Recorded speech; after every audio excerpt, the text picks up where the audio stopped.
criminal justice system, the people are represented by two separate yet equally important groups: the police who investigate crime and the district attorneys who prosecute the offenders. These are their stories.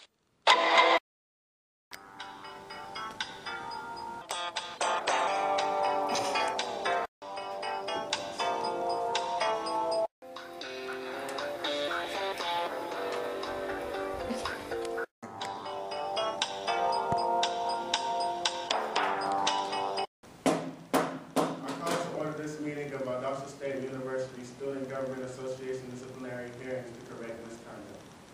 Mrs. President, could you remind us of our duties? The disciplinary committee has 3 charges.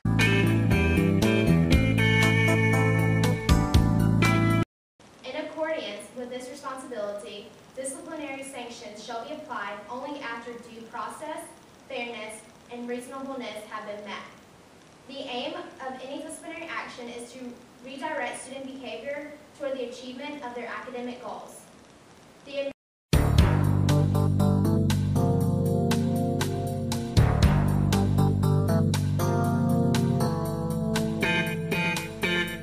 Now we'll hear case 236. Student was arrested off campus and the drug task force was nice enough to bring us this arrest report so we can rid ourselves of this corrupt elderly youth and the threat to our life. The report states that the defendant was charged with misdemeanor possession of alcohol, misdemeanor marijuana, felony narcotics 1, possession of a fake ID, and possession of drug paraphernalia. Student A70, you are clearly a corrupt elderly youth, and you should be expelled from this institution post haste. What do you have to say for yourself? Socrates, last case didn't turn out too well.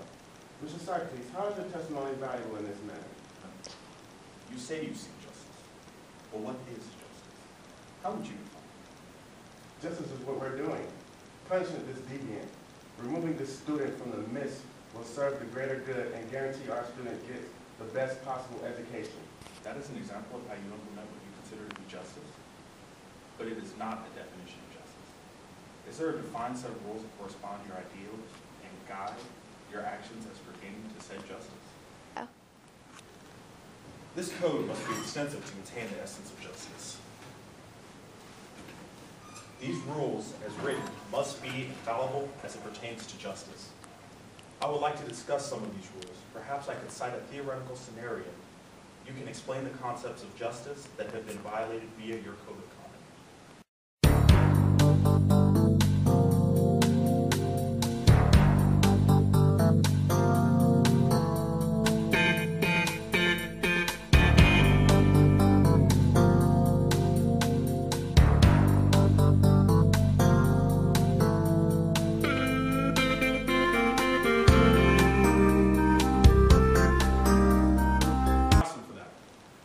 Decide to transfer and lock him into another room full of violent, aggressive men.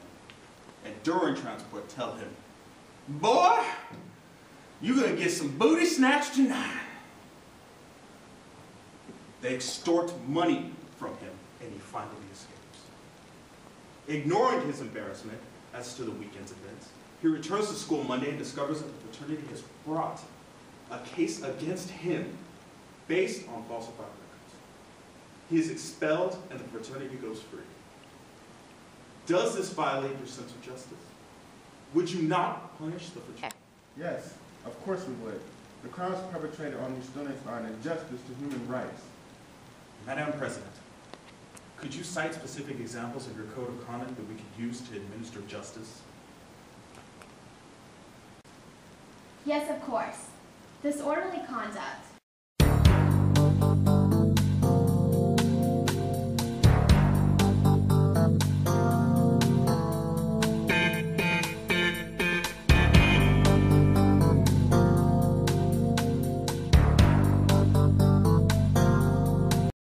This example contains violations of several of the codes of conducting disorderly conduct, falsification of records, hazing, and I'm sure many others. We agree that these transgressions against any student should be punished by the authority and power.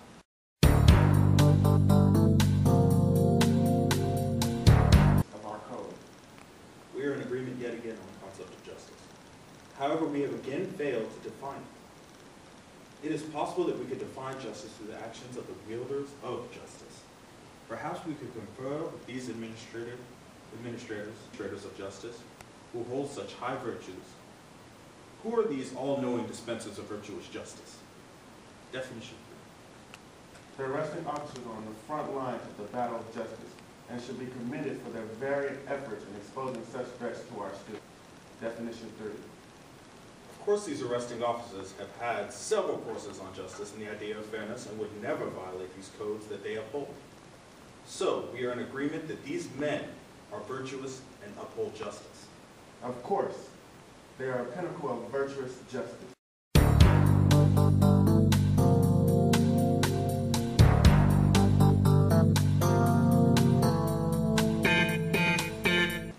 In fact, the theoretical scenario that we agreed was a travesty to justice was perpetrated against my client by a fraternity. The Fraternal Order of Police. These administrators of justice are the true criminals in this case. In accordance with your own rules of justice and defined as such, we contend that these officers are guilty of disorderly conduct, falsification of records, and hazing. These men are the destroyers of law.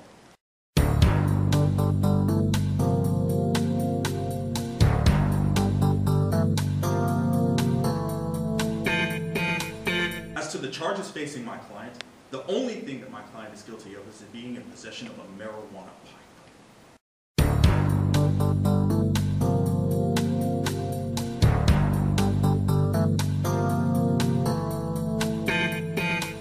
As for the felony narcotics, one, that was merely a mushroom that was picked out of cow excrement. Hardly a controlled substance. What government agency is responsible for controlling the bowel movements of our bovine? Should the cows be brought up on charges? Madam President, all other charges being disproved, what does the Code of Conduct say about drug paraphernalia? The possession of illegal or dangerous drugs on or off campus is prohibited. Possession of drug paraphernalia is also prohibited. In this matter, he is not even guilty of violating your Code of Conduct at all. As the Code clearly states, the possession of drug paraphernalia is prohibited on campus. It says nothing about off campus. Madam President, could you read the crime victim clause?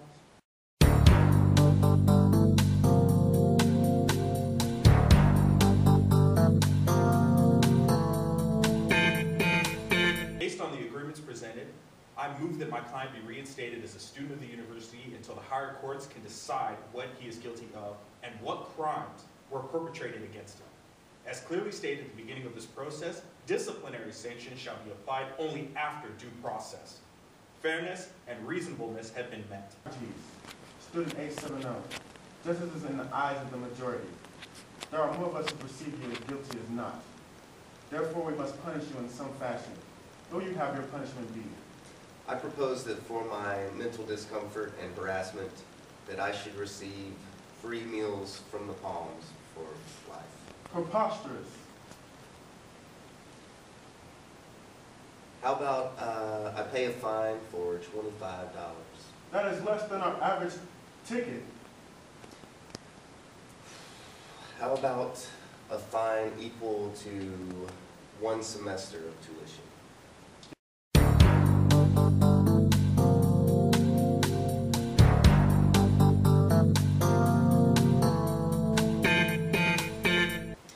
But if I admit guilt here, how can I claim to be innocent in the higher courts? That is not our concern. The verdict of the Judiciary Committee is to send students into exile away from the learning institution, government. Do not be so arrogant in your knowledge of the truth and of justice. My client is not the corrupter of the youth. It is you that are the... Do not be so arrogant in your knowledge of the truth and of justice. My client is not the corrupter of the youth. It is you that are the destroyers of law. No, you said it.